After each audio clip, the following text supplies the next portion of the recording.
ఆ పరిశ్రమను మూసివేయాలి. సామాజికవేత్త సూర్యచంద్ర డిమాండ్.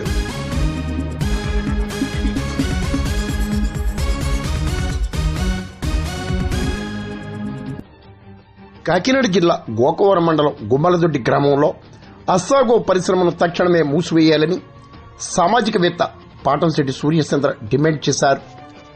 అత్యంత ప్రమాదకరమైన ఈ పరిశ్రమను మూసివేయాలని కోరుతూ మంగళవారం ఆందోళన నిర్వహించారు. ప్రజలందరికీ కూడా తీవ్ర అనారోగ్యం కల్పిస్తూ మరి విషవాయువులు వెదజల్లుతూ మరి ఏదైతే శబ్ద కాలుష్యాన్ని తీవ్రంగా వస్తున్నటువంటి ఈ అస్సాగో ఇథనాల్ కంపెనీని మరి మూసివేయాలని గత 4 నెలల నుంచి కూడా ఈ గ్రామంలో అనేక ఉద్యమాలు చేయడం జరిగింది.